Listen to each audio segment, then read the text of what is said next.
నిమిషం పవన్ కళ్యాణ్ గారి మీద మీ అభిప్రాయం ఏంటి? ఆయన మంచి ఆయనేనండి. ఆయన మంచి ఆయనే. మనం ఆయన వరకు మాట్లాడుకుంటే ఆయన కొత్తగా వచ్చారు, గెలిచారు. ఆయన ఏం చేశాడో మనకు తెలియదండి. గుడివాడలోని నాకైతే తెలియదు. మామూలుగా గుడివాడ గురించి ఆయన మంచి మంచి చాలా మంది రకరకాలుగా తిడతారండి. ఏముంది పనే పాట జనాలకి. ఆయన జీవితం గురించి మాట్లాడతారు. అది తప్పండి. పర్సనల్ జీవితాలు మనకు అనవసరం. అది ఆయన ఇష్టం. 3 పెళ్లిళ్ళు కదా 100 పెళ్లిళ్ళు చేసి అది మనం అడగాల్సినంత అవసరం లేదు. అది ఒక మహిళగా మీకు ఏమనిపించింది అలా ఇంట్లో ఆడవాళ్ళని లాగి మాట్లాడితే? తప్పండి. అది చాలా తప్పు. ఆడవాళ్ళని లాగకూడదు బయటికి. ఓకే, ఎప్పుడైనా సరే పార్టీగానే ఉండాలి, మాటగానే ఉండాలి. ఆయనకి చాలా మంది అభిమానులు ఉన్నారు. అవును, ఆయన కూడా ఉప ముఖ్యమంత్రిగా ఉన్నారు. ఆయన అభిమానులు కూడా ముఖ్యమంత్రి కావాలని. అవుతారా ముఖ్యమంత్రి భవిష్యత్తులో పవన్ గారు? తెలవదండి. జూనియర్ ఎన్టీఆర్ వస్తే జూనియర్ ఎన్టీఆర్ గారా? చెప్పలేము. మీ మనసులో ఎవరు ముఖ్యమంత్రి అయితేనే బాగుంది అనుకుంటున్నారు? నేనైతే చంద్రబాబు నాయుడు అయితేనే బాగున్నాను. మరి ఈయన మీద అసలు ఎప్పుడు ఒక్క మాటలో పవన్ గారి మీద అంటే? పవన్ గారు అంటే తనకు తెలియదు కండి. ఈయన ఎప్పుడుండో సీనియర్ నేర్చుకుంటున్నారు ఇప్పుడు. ఈయన ఇప్పుడు నేర్చుకుంటున్నాడు. ఈ 2 ఏళ్ళలో ఏమన్నా డబ్బులు తినేయడం కానీ అలాంటివి నాకు తెలియదండి. అవి మన ఎమ్మెల్యే గురించి అయితే చెప్తారు. మా ఎమ్మెల్యే గురించి అయితే చెబుతాం మేము, ఎందుకంటే మాకు తెలుసు కాబట్టి. Thank you. అసలు పవన్ కళ్యాణ్ గారి మీద మీ అభిప్రాయం ఏంటి? నా ఫేవరెట్ హీరో. ఓకే, మీరు ఆయన అభిమాని అయితే రాజకీయంగా మాట్లాడుకుంటే ఆయన గురించి వేస్ట్. ఎందుకు అలా అనిపిస్తుంది మీకు? ఎందుకు ఆయన సొంతంగా పోటీ చేయొచ్చుగా. సింగిల్గా పోటీ చేసింటే ఆయన గెలిపించలేదని ఆయనే చెప్తున్నారు. నువ్వు రా, మేము ఉన్నాం కదా. వచ్చినందుకు భీమవరం గాజువాక 2 చోట్ల ఓడిచ్చారు ఆయన్ని. ఎట్లా పోటీ చేసావు నువ్వు? 2019లో సింగిల్గా వెళ్ళారు. ఎన్నిసార్లు ఎన్ని నియోజకవర్గాల్లో 175 నియోజకవర్గాలు ఎన్నిసార్లు పోటీ చేసావు? 130 చోట్లకి డిపాజిట్లే పోయినాయి వాళ్ళకి. అందుకే ఆయన వెనకడిగేస్తున్నారు భయపడి. సింగిల్కి వెళ్తే ఇబ్బంది అవుతుందని చెప్పి. ఎంతకాలం కలిసి ఉంటాడు? 15 ఏళ్ళు కలిసి ఉంటామని చెప్తున్నారు. 15 ఏళ్ళు కలిసి ఉండి తర్వాత భవిష్యత్తు కాలం నిర్ణయించాలి. ఇప్పుడు వరకు మనం మాట్లాడుకుంటే ఇప్పుడు ఉప ముఖ్యమంత్రి మీరు అభిమానించే పవన్ కళ్యాణ్ గారు ఇప్పుడు ఎలా అనిపించింది ఆయన పనితీరు? ఉప ముఖ్యమంత్రిగా 5 శాఖల మంత్రిగా. నా ఎలక్షన్స్ ముందు ఎన్నో వేల మంది అమ్మాయిలు వెళ్ళిపోయారు. 30. మరి ఏం చేశారు? సుగాలి ప్రీతి కేసు ఏం చేశారు? సుగాలి ప్రీతి కేసు అయితే చెప్పారు, ఆయనే చెప్పారు. ఆధారాలన్నీ ఏం చేశారు? సరే, ఇప్పుడు అధికారంలోకి వచ్చావు కదా నువ్వు, ఏం చేశారు? మరి నువ్వు చేయాలి కదా ఏదో ఒకటి. ఏం చేశారు? కళ్యాణ్ గారిని అడుగుతున్నా, ఏం చేశారు మీరు? ఆయన చెప్పేది ఏంటంటే అప్పుడు గత ప్రభుత్వం ఆధారాలని మార్చేసింది. ఎట్లా మారుతుంది? ప్రభుత్వాన్ని అడ్డం పెట్టుకొని, వ్యవస్థను అడ్డం పెట్టుకొని. సరే, ఇప్పుడు ఏమన్నా అనిపిస్తుంది ఆయన గెలిచిన తర్వాత ప్రజలకు ఏమన్నా మంచి జరిగిందని? ఏమి లేదన్న. కళ్యాణ్ బాబు ఏం చేయట్లేదు. సింగిల్ గా పోటీ చేస్తే పవన్ కళ్యాణ్ గారు వచ్చే ఎన్నికల్లో ఇలాంటి జగన్మోహన్ రెడ్డి గారిని వదిలి రాలేను నేను. మీ ఇష్టం అది. నేను అడిగేది ఆయన ఎంతవరకు ప్రభావం చూపిస్తారు. పవన్ కళ్యాణ్ సింగిల్ గా 170 స్థానాల్లో పోటీ చేస్తే ఏపీలో దళపతి విజయలాగా ముఖ్యమంత్రి అవుతారా? అసలు పవన్ కళ్యాణ్ టీడీపీ సపరేట్గా పోటీ చేస్తే single no second thought Jaganmohan Reddy CM. ఈయన పరిస్థితి ఏంటి? పవన్ కళ్యాణ్ గారి పరిస్థితి ఒకటి కూడా రాదు. అసలు ఒక్క మాటలో మీ అభిప్రాయం ఏంటంటే రాజకీయంగా పవన్ గారి మీద? పవన్ కళ్యాణ్ గారి రాజకీయం వద్దండి. ఓకే, ఆయన మానాన్ని ఆయన సినిమాలు తీసుకుని ఆయన ప్రశాంతంగా ఆయన హీరో లాగా ఉంటే బెటర్. Thank you. కూటమి ప్రభుత్వ పనితీరు మీద మీ అభిప్రాయం అంటే ఏం చెప్తారు? బాగుందండి, సంతోషం, బాగా చేస్తున్నారు. ఓకే, డబుల్ ఇంజిన్ సర్కారు బాగా చేస్తుంది, చాలా బాగా చేస్తుంది. మొన్న భోగాపురం ఇంటర్నేషనల్ ఎయిర్పోర్ట్ ఓపెన్ అయింది. ఎవరిది ఆ క్రెడిట్? జగన్మోహన్ రెడ్డి గారిదా, చంద్రబాబు నాయుడు గారిదా? చంద్రబాబు నాయుడు గారిదే. చంద్రబాబు నాయుడు గారు ఇనాగ్రేషన్ చేశారు, జగన్ గారు కోర్టుకి వెళ్ళి ఆపారు, మళ్ళీ మొదలు పెట్టారు. దాన్ని కంప్లీట్ చేసింది చంద్రబాబు నాయుడు గారే.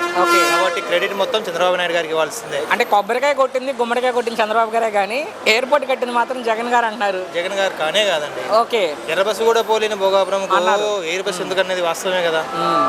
అలాంటి ఎలా కట్టిస్తారండి ఎయిర్పోర్ట్? అన్న మాటలు ఆయన ఉటకరించారు అక్కడ. కానీ జగన్ గారు పదే చెప్పేది, ఆ పార్టీ వాళ్ళు చెప్పేది, మేము తీసుకొచ్చిన కంపెనీలే మేము ఉన్నప్పుడు ఇప్పుడు వస్తేనే తప్ప ఈ ప్రభుత్వం 2 ఏళ్ళలో పెద్ద ఏం పొడిచింది లేదంటారు వాళ్ళు. ఏం చేశారండి? గూగుల్ కావచ్చు, పరగొట్టేశారు. మంచి కంపెనీలు, జాకీ కావచ్చు, అమరావతిలో అమర్రాజా కానీ జాకీ కానీ ఇలాంటి కంపెనీలు చాలా కదండి. సార్, మీరు అమరావతి అన్నారు కాబట్టి ఏంటి అమరావతి పరిస్థితి ఏంటి అసలు? ధాన్యాగారం అండి. గజెట్ వచ్చింది ప్రభుత్వం వచ్చాక. మరి ఆయన మావిగన్ పెడతానంటున్నారు జగన్ గారు వచ్చే ఎన్నికలు ఆయన గెలిస్తే. మరి లాస్ట్ 5 years ఎందుకు చేయలేదండి మావిగన్? అప్పుడే 3 రాజధానులు అన్నారు. ఏది చేయలేదండి. చేతగాడి వాడికి మాటలు ఎక్కువ. అవును, ఏపీ గురించి ఒక ఐడియా ఉండే ఉంటుంది కదా. 2 ఏళ్ళు పూర్తయిన తర్వాత ఏమనిపిస్తుంది కూటమి ప్రభుత్వం వచ్చాక అంటే?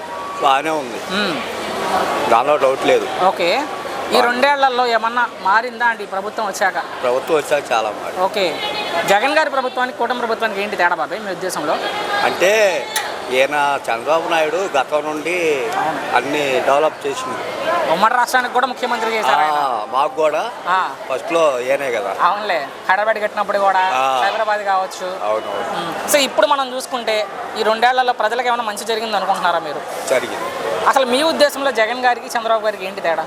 తేడా అంటే ఈయన డెవలప్ చేసిండు, ఆయన కొత్త కాబట్టి పాపం చేయలేకపోయాడు. అవును. సో ఇప్పుడు ఎలాంటి డెవలప్మెంట్ జరిగింది ఈ ఆంధ్రప్రదేశ్లో అంటే మీ అభిప్రాయంలో? బాగా 2 ఏళ్ళు అయింది చంద్రబాబు నాయుడు గారు ముఖ్యమంత్రి అయ్యి. ఈ కూటమి ప్రభుత్వం పనితీరు మీద మీ అభిప్రాయం అంటే? కూటమి పనితీరు విషయం చెప్పమంటారా? కూటమి ఏమైందంటే ఏకత్వంగా నాయకత్వం ఉంది దానికి. కూటమి అంటే ఇప్పుడు జనసేన, బీజేపీ కలిసి కూటమి. అవును, 3 పార్టీలు కలిసి 3 పార్టీలు కూడా చంద్రబాబు నాయుడు అంటే యూనిట్ మీద తీసుకెళ్తున్నాడు. ఓకే, ఇటు పవన్ కళ్యాణ్ గారిని బీజేపీ వాళ్ళు ఒక యూనిట్లో తీసుకెళ్తున్నాడు. ఎవరి మనస్పత్తులు లేకుండా ఆయన ఇచ్చిన వాగ్దానాలు ప్రతిదీ కూడా నెరవేర్చుకుంటూ సడన్గా మనం కూడా ఇవ్వలే అనుకున్నాడు ఈ విషయంలో. అందుచేతం కొందరు కిట్నాలు ఉంటారు, కొంత కిట్న అందరికీ దేవుడు మంచివాడు కాదు కదా. ఓకే, అందుచేతన ఏంటంటే ఈ ప్రభుత్వం 101% కరెక్ట్, 101% అడ్మినిస్ట్రేటివ్ కరెక్ట్. కానీ ప్రస్తుతం రాష్ట్రంలో రౌడీ రాజ్యం నడుస్తుంది, రెడ్ బుక్ రాజ్యాంగం నడిపిస్తున్నారు, ప్రశ్నించేవాడు గొంతు నొక్కుతున్నారు ఈ ప్రభుత్వం అన్నారు జగన్ గారు. ఎవరు? జగన్మోహన్ రెడ్డి గారు. ప్రతిపక్షానికి అదే చెప్పుకోవడం అలవాటే కదా. ఒక్క నిమిషం పవన్ కళ్యాణ్ గారి మీద మీ అభిప్రాయం అంటే? పవన్ కళ్యాణ్ బాగా చేస్తున్నాడు, అంతా బాగా చేస్తున్నాడు. అటు సైడ్ చేస్తున్నాడు, ఇటు ఆంధ్ర కల్లా ఇటు గుంటూరు కల్లా ఎక్కువ చేయట్లేదు. కానీ ఓకే, పిఠాపురం ఎమ్మెల్యే ప్లస్ రాష్ట్ర మంత్రి అంతా బాగా చేస్తున్నాడు. సో 2 ఏళ్ళు ఆయన అంటే కొత్తగా వచ్చారు, గెలిచారు. సీనియర్ ఏమో చంద్రబాబు నాయుడు గారు. ఈ పవన్ గారు మనకి మనం మాట్లాడుకుంటే ఈ 2 ఏళ్ల పనితీరు మీకు పర్వాలేదు, బాగానే ఉంది. వార్తలు చూస్తున్నాం, ఆయనకి ఇచ్చిన పదవికి న్యాయం చేస్తున్నారా? అవి ఒక్క నిమిషం, పవన్ కళ్యాణ్ గారి మీద మీ అభిప్రాయం ఏంటి? పవన్ కళ్యాణ్ పర్లేదు నాన్న, అయినా పర్లేదు, బాగా చేస్తారు. మనం ఆయన వరకే మాట్లాడుకుంటే ఆయన ఈసారి కొత్తగా వచ్చారు, మొదటిసారి గెలిచారు, మొదటిసారి ఇదంతా కూడా ఆయనకి మంత్రిగా ఎలా అనిపిస్తుంది? ఉప ముఖ్యమంత్రిగా ఏ తడవైనా బాగానే వస్తాడు. ఆయన పనితీరు ఈ 2 ఏళ్లలో ఎలా అనుకోవచ్చు మనం? పర్లేదు, బాగానే ఉంది ఆయన కూడా, చాలా బాగుంది. పదవి వచ్చాక సినిమాలు చేసుకుంటూ తిరుగుతున్నారు పవన్ కళ్యాణ్, జనాల్ని పట్టించుకోకుండా అంటారు కొంతమంది. జనాలు బాగా పట్టించుకుంటున్నాడు, బాగా జరుగుతుంది, బాగా చేస్తుంది. ఓకే, పవన్ గారు చెప్పేది 15 ఏళ్ళు మేము కలిసే ఉంటాము, కూటమి ప్రభుత్వం ఏముంటుంది అంటారు పవన్ కళ్యాణ్ గారు. జగన్ రానమని అంటారు పవన్ కళ్యాణ్ గారు. రాడు, జగన్ బట్టి పరపండి రాడు. ఓకే, రాడు, ముమ్మాటికి వెళ్తున్నారు పొగాకుల రైతులు కలవడానికి. ఏంటి ఆయన పర్యటన మీద మీ అభిప్రాయం ఏంటి? పాదయాత్రకు వెళ్తున్నాడు. పాదయాత్రకు వెళ్ళేటప్పుడు కొంచెం జాగ్రత్తగా వెళ్ళమన్నది. ప్రజల్లో వ్యతిరేకత ఉంటుంది ఆయన మీద. ఓకే, ఆయన రాజధానిలే 3 ముక్కలాటగా దూరంగా పెట్టిండు. ఈరోజు రాజధాని ఇక్కడే ఉంది, బాగా క్షేమంగా ఉండరు. ఈరోజు అన్ని రద్దీగా ఉన్నాయి. ఆయన ఒక్కరోజు జాగ్రత్తగా ఉండకుండా ప్రజలే వ్యతిరేకత అవుతారు. జనం చూస్తున్నారు, ఎంతమంది వస్తున్నారు జగన్ గారు వెళ్తుంటే జనాల్లోకి? జనం వస్తుండ్రంటే వాళ్ళు కొన్ని సదుపాయాలు కల్పించి అవన్నీ చెప్పకూడదు, అవన్నీ చేసుకుని వస్తున్నారు. అభిమానం పెళ్ళి ఉగిపోతుందని చెప్తున్నారు వాళ్ళు, వైసీపీ వాళ్ళు. మన చంద్రబాబు నాయుడు దాకా పవన్ కళ్యాణ్ దాకా స్వచ్ఛంగా ఒక ప్రజా దర్బార్ పెట్టి ఒక అర్జీ రూపంలో ఏనాడైనా గత ప్రభుత్వంలో తీసుకున్నారా? 2 ఏళ్ళు పూర్తయింది, కూటమి ప్రభుత్వ పనితీరు మీద మీ అభిప్రాయం అంటే ఏం చెప్తారు? మీ ఒపీనియన్ ఏదైనా పర్లేదు, పాజిటివ్ నెగిటివ్, జస్ట్ 1 మినిటే మీరు ఏమనుకుంటే అది చెప్పచ్చు నిర్మోహమాటంగా. అంత పేద ప్రజలకు అంత సౌకర్యంగా లేదు. ఓకే, ఎక్కడ చూసినా కొద్దిగా లంచగొండితనాలు ఎక్కువైనాయి. డబ్బులు ఇవ్వని పనులు కావట్లేదు. రెవెన్యూ వ్యవస్థ, రెవెన్యూ మెయిన్ మారట్లేదు, నేను చూశాను ఎక్కువైనాయి. కానీ ఈయన 4వసారి ముఖ్యమంత్రి చంద్రబాబు నాయుడు గారు. బట్ కింద క్షేత్రస్థాయిలో గ్రౌండ్ లెవెల్లో ఉన్న అధికారులు ఎందుకు మాట్లాడాలో నాకు అర్థం కావట్లా. అవును, పట్టించుకోవట్లే, లెక్కలేనితనం అయిపోయింది. ఓకే, ఏంటి సార్ గత ప్రభుత్వానికి ప్రస్తుత కూటమి ప్రభుత్వానికి ఏంటి తేడా అంటే మీ ఉద్దేశంలో? గత ప్రభుత్వం సంక్షేమ కార్యక్రమాలు బాగా చేసింది. ప్రతి నెల కూడా ఏదో కుటుంబానికి ఏదో రూపంలో డబ్బులు అంది. 2 ఏళ్ళు అయింది, ఏమనిపిస్తుంది ఈ ప్రభుత్వం వచ్చాక? మీకు ఏ బాగుంటే బాగుందని చెప్పండి, లేదంటే లేదని చెప్పండి. 1 నిమిషం మాట్లాడండి చాలు. గుడివాడ గురించి మాట్లాడచ్చా? మా గుడివాడ గురించి అసలు బాగా. ఓకే, రాము లంచాలు తింటాడు ఎమ్మెల్యే గారు, ప్రస్తుత ఎమ్మెల్యే గారు. ప్రస్తుతం ఎమ్మెల్యే అది ఎన్ఆర్ఐ కదా ఆయన. అన్నారా బొంద, ఆయన ఎమ్మెల్యేగా ఉన్నారు, ఆయన డబ్బుతో పనే ఉంది. ఏదైనా మన జాబులు కావాలంటే వెళ్తే దాంతోనే ఏదో పెట్టినట్టున్నారు అక్కడ. ఆయన ఐటీకి సంబంధించి ఇది పెట్టినట్టున్నారు కదా, సాఫ్ట్వేర్ సంబంధించి. అయ్యో మాది గుడివాడే అసలే. గుడివాడలే నా పుట్ట వేసారు సస్తారు. రోడ్లు కూడా వేస్తున్నామని చెప్తున్నారు ఎమ్మెల్యే గారు. వేస్తారు నిన్నగాక మన ధనియాలపేటలో కూడా రోడ్ల నిర్మాణం చేపట్టారు. అన్ని రోడ్లు అసలు సూపర్గా ఉంది.